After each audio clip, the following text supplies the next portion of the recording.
ഭക്ഷണം കഴിക്കാൻ വേണ്ടിയിട്ട് പോവാ. ആയിക്കോട്ടെ മാഡം, ചുറ്റുപാടുകളെല്ലാം ഞങ്ങൾ നിരീക്ഷിച്ചോളാം. അതിന്റെ ഒന്നും ആവശ്യമില്ല. നിങ്ങൾ വരൂ, നമുക്ക് എല്ലാവർക്കും ഒരുമിച്ചിരുന്ന് കഴിക്കാം. അയ്യോ അതൊന്നും വേണ്ട മാഡം, ഞങ്ങൾ ഫുഡ് കൊണ്ടുവന്നിട്ടുണ്ട്. പറയുന്നത് കേൾക്കൂ. നിങ്ങൾ ഇവിടെ കാവൽക്കാരായിട്ടൊന്നും ഞാൻ കാണുന്നില്ല. ഇപ്പോ നിങ്ങൾ ഈ കുടുംബത്തിനകത്തല്ലേ? കുടുംബം ഒന്നിച്ച് ഭക്ഷണം കഴിക്കുമ്പോൾ നിങ്ങൾ അതിൽ പങ്കുചേർന്നേ പറ്റൂ. വരൂ വരൂ.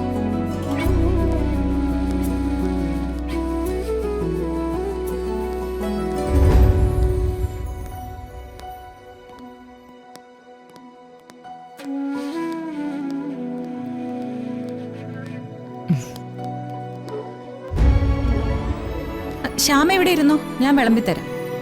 അത് വേണ്ട എടുത്തേ. ഇന്ന് എല്ലാവർക്കും എന്റെ കൈകൊണ്ട് തന്നെ വിളമ്പി കൊടുക്കണം.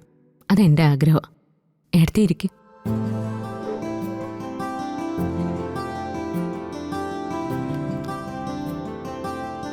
ആ മതി മതി, അവർക്ക് കൊടുക്കും.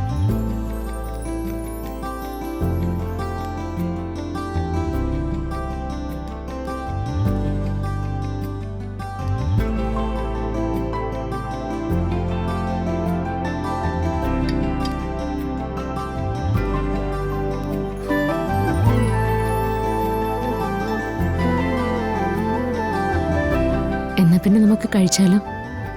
മാഡം, ഭക്ഷണം കഴിക്കാൻ വിളിച്ചു വരുത്തിയിട്ട് ആവശ്യമില്ലാത്ത കാര്യം പറയുകയാണെന്ന് തോന്നരുത്.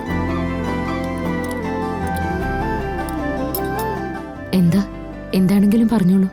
എന്തായാലും ഒരു പാർട്ടിയൊക്കെ ആയിട്ട് നടത്തുന്നതല്ലേ. ഞങ്ങളൊക്കെ ആരാധിക്കുന്ന ഒരു പാട്ടുകാരിയാണ് മാഡം.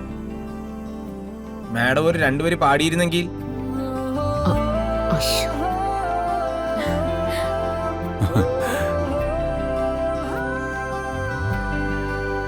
വേറൊന്നുമല്ല മാഡം, മാഡത്തിന്റെ കൂടെ ഒരു പാർട്ടിയിൽ പങ്കെടുക്കുക, ഞങ്ങൾ അവിടെ ഉണ്ടാകുക എന്നൊക്കെ പറയുന്നത്, ഒരു വീഡിയോ എടുത്ത് വീട്ടിൽ കൊണ്ടുപോകാന്ന് പറയുന്നത് പോലും അത് ഞങ്ങൾക്കൊരു പേരാ.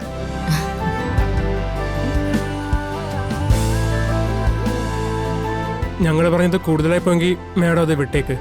അയ്യോ, അതെന്താ അങ്ങനെ പറയുന്നത്? എനിക്ക് പാടാൻ അറിയാം. ഞാൻ പാടുന്ന ആളുമാണ്.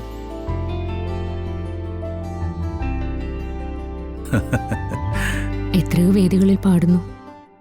നിങ്ങളുടെ ഒരു ആഗ്രഹം സാധിച്ചു തരാതിരിക്കുന്നത് ശരിയല്ലല്ലോ.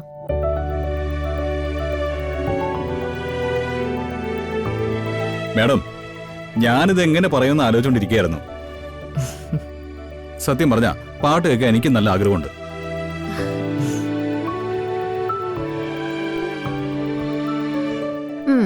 എനിക്കുണ്ട് ആഗ്രഹം. ഞാൻ ചെറിയമ്മയുടെ പാട്ട് ലൈവായി കേട്ടിട്ട് കുറെ കാലായി.